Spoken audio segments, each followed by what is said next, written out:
Club in ఇండియాకు పైసలు కూడా వాపస్ ఇచ్చారు. వీళ్ళు ఇప్పటికి 20 సార్లు దానకిషోర్ గారిని అడుగుతున్నారు, బాబు ఈ పైసలు వాపస్ తీసుకో, మీ డబ్బులు మీరు వాపస్ తీసుకోండి అని అడుగుతున్నారు. వీళ్ళు సమాధానం లేదు.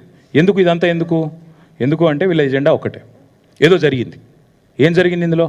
నాకు నిజంగా బిగ్గెస్ట్ జోక్ ఎక్కడ అనిపిస్తుందంటే, ఏసీబీ అట, ఏసీబీ కేసు అట. ఇలా కరప్షన్ ఎక్కడుంది ఇప్పుడు మీరు చెప్పండి నాకు. 55 కోట్లు మనం కట్టిన డబ్బులు వాళ్ళకు ముట్టినాయని వాళ్ళు చెప్తున్నారు. లైసెన్స్ డబ్బులు వాళ్ళు వాపస్ ఇచ్చినామని వాళ్ళే చెప్తున్నారు. ఇది ఏది కూడా గవర్నమెంట్ బయట పెడతలేదు.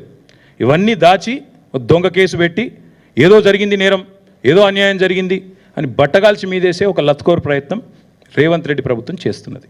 ఇది మా వాళ్ళకు తెలవాలి. ముఖ్యంగా మా తెలంగాణ ప్రజలు ఎవరైతే, సోదరులు ఎవరైతే మమ్మల్ని గెలిపించినరో, ఎవరైతే ఇవాళ మమ్మల్ని ప్రధాన ప్రతిపక్షంగా కూర్చోబెట్టినరో వాళ్ళకి తెలవాలి.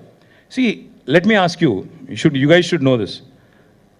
This is a straightforward equation. HMDA account Indian Overseas Bank లో ఉంది. అందులోకి వెళ్ళి డైరెక్ట్గా డబ్బులు ట్రాన్స్ఫర్ అయినాయి, తబాదలు అయినాయి. ఇండియన్ ఓవర్సీస్ బ్యాంక్ అనేది నేషనలైజ్డ్ బ్యాంక్, అదేం ప్రైవేట్ బ్యాంక్ కాదు, చిన్న చిత్క బ్యాంక్ కాదు. వాళ్ళు ఏది చేసినా వాళ్ళు 100 ట్రాన్స్ఫర్లు చేస్తారు. ఆర్బీఐ, ఇంకో బీఐ, అన్ని బీఐల పర్మిషన్లు తీసుకునే చేస్తారు. డబ్బులు హెచ్ఎండిఏ, మాకు ఆ హెచ్ఎండిఏ యాక్ట్ ఎంపవర్స్ అస్.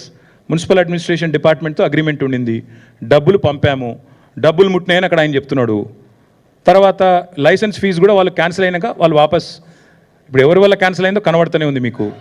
వీళ్ళు చేతగాంతనం వల్ల వీళ్ళకి స్పోర్ట్ అర్థం కాదు, వీళ్ళకి కాన్సెప్ట్ తెలియదు కాబట్టి వీళ్ళ తెలివి తక్కువతనం వల్ల రేస్ పోయింది. పోయిన తర్వాత ఇవాళ నిజంగా చెప్పాలంటే ఎవరైనా కేసు ఎవరి మీద పెట్టాలండి? రేవంత్ రెడ్డి గారి మీద కేసు పెట్టాలి. ఎందుకు? ఒక ఇంత అద్భుతమైన రేస్ను హైదరాబాద్ కాకుండా చేసి, ఇండియాకు కాకుండా చేసి, ఇండియాను ప్రపంచవ్యాప్తంగా బదనాం చేసినందుకు, ఇజ్జత్ తీసినందుకు ఆయన మీద కేసు పెట్టాలి. నేను ఊరికే అంటలేను, మీరు చూడండి. ఇగో this is report, international report again. దీని క్యాన్సిలేషన్ వల్ల ప్రపంచవ్యాప్తంగా మనకు సిగ్గు. It is a shameful thing. ఇండియాకి జరిగే నష్టం ఇది. మోటార్ స్పోర్టింగ్లో మళ్ళీ ఎవడు నమ్మడు వీళ్ళను, ఇట్స్ అన్ ఇండెలిబుల్ మార్క్, ఇది మంచిది కాదు వీళ్ళకి అని చెప్పి రేసర్లు, రేస్ డ్రైవర్లు వాళ్ళందరూ మాట్లాడిన మాట. నేను అనేదల్లా నాకు అర్థం కాదు. ఇంకొక మాట కూడా చెప్పాలి చివరిగా, చాలా ఇంపార్టెంట్ ఇది. సరే, కేసు వీళ్ళేదో పెట్టిరియాలి, ఎఫ్ఐఆర్ పెట్టినరు. ఫార్ములా ఈవోలు కూడా ఏం చేసినారు తెలుసా? ఇక వాళ్ళు కూడా కేసు వేసినారు. ఎందుకంటే ఒరిజినల్ అగ్రిమెంట్లో ఏముంది? ఏం డిస్ప్యూట్ వచ్చినా ఆర్బిట్రేషన్ కోవాలని ఉంది. అందుకే వాళ్ళు ఏం చేసినారు, వీళ్ళు ఇంటర్నేషనల్ చేంబర్ ఆఫ్ కామర్స్, అక్కడ వాళ్ళు ఆల్రెడీ ఆర్బిట్రేషన్ కూడా ఫార్ములా ఈకి ఎంఎన్యూడి డిపార్ట్మెంట్ మధ్యన జరుగుతున్న ఈ తగాదా తెలుసండి. ఎట్లా అయితే మాంట్రియాల్కి సంబంధించి ఇందాక నేను చెప్పాను మీకు, మాంట్రియాల్ ఇది మీరు చూడండి. మాంట్రియాల్లో కూడా ఇట్లే రేస్ క్యాన్సిల్ అయింది. క్యాన్సిల్ అయినాక మరి ఫార్ములా ఈ వాళ్ళతో లిటిగేషన్ పోయినరు. ఆఖరికి $3 మిలియన్ లిటిగేషన్ సెటిల్ అయింది. అట్లాగే సెటిల్ చేయాలన్న ఉద్దేశంతో హరీష్ సాల్వే అనే ఒక ప్రముఖ లాయర్ ఉంటారు.